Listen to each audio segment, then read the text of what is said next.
Hey, what's up? Let's do some math today. This video, we're going to talk about multi-digit multiplication.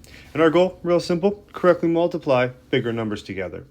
Now, a couple of things. First things first, need to know.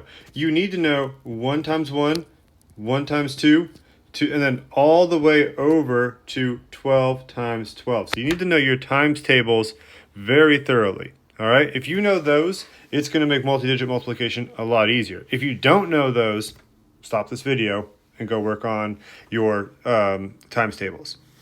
Next, process. It's all about stacking and organizing. That's all we have to do here in order to be successful with multi-digit multiplication. So let's switch colors and let's look at a simple example, and then we'll slowly kick it up a couple of notches. So for example, let's say we have something like 15 times 6. All right, we have a 2-digit number times a 1-digit number. Now, this is beyond what I say you should probably know. You know, your times tables for 15, it's kind of out there, so you don't necessarily need to know that. And so this is where you want to be able to use the process correctly for multi-digit multiplication. And the thing is, this is not stacked. So what we're going to do is we're going to stack it by making it 15 times 6 like that. Now it's on top of each other. So that's called stacked. I did air quotes, but you can't see that. Trust me, I did it. All right, now what we can do is go piece by piece here. So I'm going to go with 6 times 5, and that is 30. But I only write the 0 because I'm going to put the 3 over here in the 10 spot. Now I'm going to go with 6 times 1, which is 6. Then I'm going to add my 3 to that. So 3 plus 6 gives me 9. And here I have 90 as my final answer for 15 times 6. All right, now, shall we kick it up a notch? Let's do it. Actually, let's all right, so let's clean this up. All right, we'll get rid of this. All right, so again, you're going to see it's all about organizing. Now, let's keep it kind of similar to what we were just doing. So we had 15 times 6. Now let's go 15 times 63. So we can see some of the similarities here. Now, if you want to, you can do it either way. You can do 15 times 63, or you could do 63 times 15. It won't matter. And in fact, we'll just do both just to kind of show you, 1, it doesn't matter, and 2, just to get that extra practice in. So first things first, we want to stack them. All right, we've done that. That's fantastic. Next, go piece by piece. 3 times 5, well, that is 15. So we'll have write down the 5, carry our 1. 3 times 1 is 3, times, or add this 1 is going to become 4, so we have 45. Now here's the process that I see a lot of students forget, is when we're going to start dealing with our 6 here, you want to put a 0 here. All right, we're going to move everything over 1 digit. All right, and so you put a 0, and now we're going to go 6 times 5, which is 30, which means we'll put another 0 there. And now we're going to have a 3 up here. 6 times 1 is 6. Add that 3 gives us 9. All right, now we can add these guys together. And so this is why organizing and stacking are important. We have a lot of numbers floating on out there. So we'll add everything together. So we'll have 5, 4, and 9.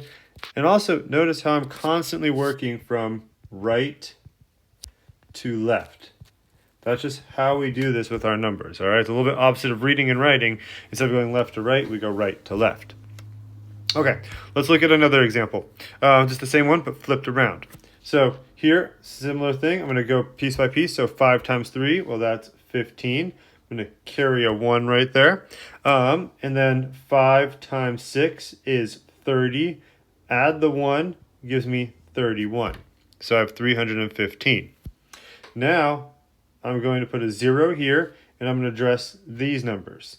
So 1 times 3 is 3, and 1 times 6 is 6. Whenever there's a 1, it makes life super easy. Now, add them together. We have 5 and 0, which is just 5. 1 and 3, that is 4. 3 and 6, which is just 9. And as you can see, either way we get it, or either way we do it, we get the same answer, 945. All right, one final example I want to do. Might take a little bit of time here, but what happens if we have bigger numbers? All right, unfortunately, or really what it just boils down to is it means we have more work. Let's pick a new color. Let's go purple. Okay, so let's say I have 152 times 63. Same thing. I want to stack it, 152 times 63. What's going to happen, though, is I'm just going to, actually, in this case, nothing different is going to happen. I'm just going to have a bigger number, all right? And now, in this case, I would want to make sure that I put my 3-digit number on top and my 2-digit number on bottom. That makes life a lot easier for us. And so, doing this example, 3 times 2, 6. 3 times 5 is 15. Carry the 1. 3 times 1 is 3, plus this one is 4. So you have 456. That's kind of a cool looking number. Put a 0 here, super important step. 6 times 2 is 12. Carry a 1. 6 times 5 is 30. Carry that 1 would be 31. And I'm going to put a plus 3 up here because I got to go 6 times 1, which is 6, plus 3 is 9. Now I'm done. I can bring it all together. And I have 6, 7, 5, 9. So 9,576. That's the result when we multiply that. Anyways, hope this has been helpful, and with multiplying multi-digit numbers. Good luck on your homework or practice, and let me know if you have any questions.